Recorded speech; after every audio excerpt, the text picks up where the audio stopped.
আবারও যাত্রাপুর থানার পুলিশ গোপন খবরের ভিত্তিতে বুধবার ৭ সকালে জাগুরিয়াছড়া এলাকায় বেশ কয়েকটি গাঁজার নার্সারির প্লট কেটে ধ্বংস করে দিয়ে নির্বিঘ্নে থানায় ফিরে আসলো।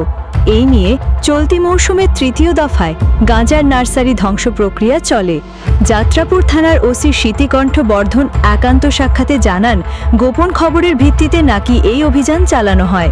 সকাল ৬টার পর ওসির নেতৃত্বে সাব ইন্সপেক্টর অমর কিশোর দেববর্মা, প্রীতম রত্তর সহ বেশ কিছু টিএসআর জওয়ান ও পুলিশ কনস্টেবলকে নিয়ে কাঠালিয়া পঞ্চায়েত এলাকার কাঁকড়ি নদীর দক্ষিণে চড়াই উতরাই পেরিয়ে বেশ কিছু বড় বড় গাঁজা নার্সারি প্লটের সন্ধান পায়। ১.৫ ঘন্টার সময় নিয়ে সমস্ত নার্সারিগুলি কেটে একেবারে ধ্বংস করে দেওয়া হয়েছে বলে পুলিশের দাবি।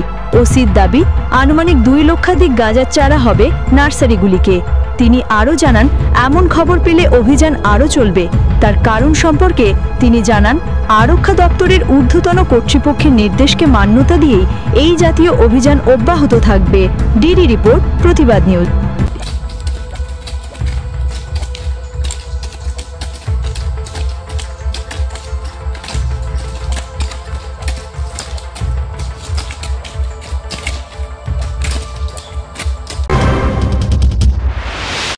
আজকে সকাল থেকে আমরা কাটালিয়া সাউথ পাড়ার দিকে একটা খবর পাইছি যে এখানে কিছু নার্সারি, যে গাঁজার নার্সারি করা হয়েছে।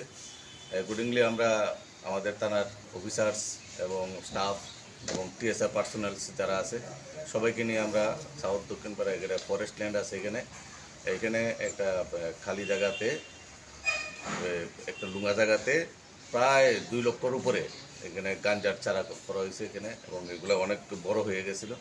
তো আমরা সাথে সাথে আমরা এগুলো টেস্ট করি, প্রায় ২ লক্ষ চারা আমরা টেস্ট করতে সক্ষম হয়েছি এখানে। এর আগে আমরা এই থলিবাড়ি এরিয়াতে করেছি এবং আজকেও করলাম, এবং এই অভিযানটা আমাদের জারি থাকবে।